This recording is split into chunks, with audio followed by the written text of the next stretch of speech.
एक बार एक लड़का एक महात्मा के पास आता है और उनसे कहता है, महात्मा जी, मेरा मन मेरा दुश्मन क्यों बन गया है? ये इतना बुरा क्यों बन गया है कि इसके भीतर हर समय अश्लीलता से भरे विचार ही चलते रहते हैं। चाहे मैं कोई भी कार्य करूं, परंतु ये केवल काम वासना के बारे में ही सोचता है। मैंने कई बार ध्यान करने का भी प्रयास करा, लेकिन उस समय तो ये विचार और भी ज्यादा बढ़ जाते हैं। मैं बहुत परेशान हूं और आपके पास बड़ी आशा लेकर आया हूं। मेरी समस्या का समाधान करें। वे महात्मा कहते हैं, मन बुरा नहीं होता वत्स, इसे बुरा हम खुद बनाते हैं। वह लड़का पूछता है, परंतु कैसे महात्मन? वे महात्मा कहते हैं, मैं तुम्हें समझाऊंगा, लेकिन उसके लिए तुम्हें एक टोकरी और कुछ फल लाने होंगे। वह लड़का तुरंत जाता है और एक टोकरी और कुछ फल ले आता है। वे महात्मा उस लड़के से पूछते हैं, कौन से फल लाए हो वत्स? वह लड़का कहता है, महात्मन, मैं अनार और सेब लाया हूं। वे महात्मा कहते हैं, बहुत अच्छे, अब इन फलों को इस टोकरी में भर दो। वह लड़का तुरंत उस टोकरी में उन फलों को भर देता है। वे महात्मा कहते हैं, बहुत अच्छा, अब ऐसा करो, इस टोकरी से मुझे एक सेब निकाल कर दे दो।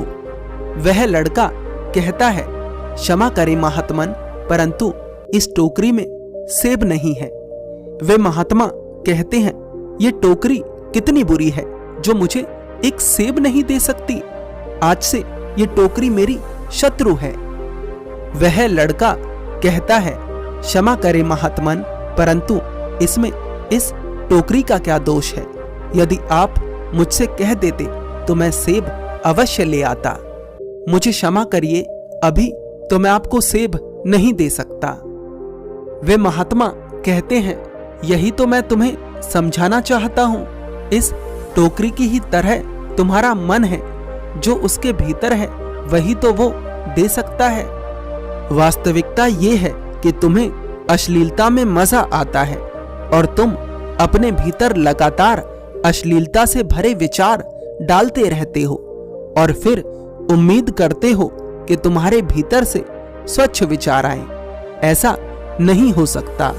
मुझे एक बात बताओ, जिस चीज के विचार तुम्हारे मन में नहीं बोए गए हैं, क्या उस चीज के विचार तुम्हारे मन में आ सकते हैं? नहीं, कभी नहीं। तुम्हारा मन सिर्फ उसी चीज के बारे में सोच सकता है जिसके बीज तुमने इसके भीतर बो रखे हैं। वह लड़का कहता है, सत्य कहा आपने, मुझे काम वासना में आनंद नजर आता है, पर जब जब मैं इसमें लिप्त होता हूं तो उसके बाद मुझे पछतावा होता है।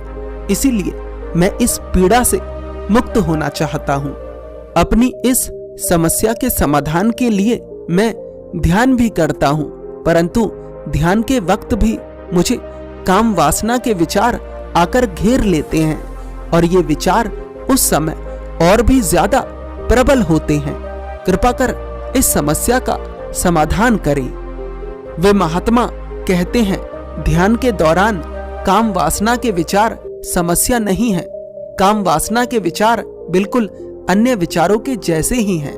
तुमने काम वासना के विचारों को समस्या इसलिए बना लिया है क्योंकि तुम काम वासना को गंदा और ध्यान को स्वच्छ समझते हो। तुम्हारा काम वासना का विरोध करना ही तुम्हारे ऊपर काम वासना के विचारों को हावी करता है। इसलिए ध्यान करते वक्त इस बात की चिंता मत करो कि कैसे विचार आते हैं। जैसे विचार आते हैं आने दो। अभी तुम्हारा मन स्वाभाविक रूप से काम वासना में लगता है। अगर तुम प्रयास करोगे, अभ्यास करोगे, तो अपने मन को ध्यान में भी लगा सकते हो, किसी और चीज में भी लगा सकते हो।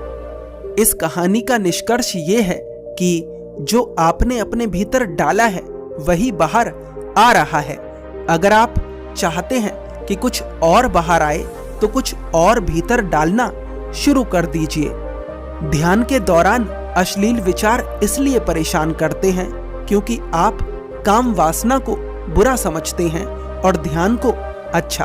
ध्यान के दौरान अगर काम वासना के विचार आए तो परेशान ना हो, क्योंकि काम वासना के विचार भी अन्य विचारों के जैसे ही होते हैं। अगर आपको ये कहानी अच्छी लगी तो अपनी प्रतिक्रिया अवश्य दें। धन्यवाद।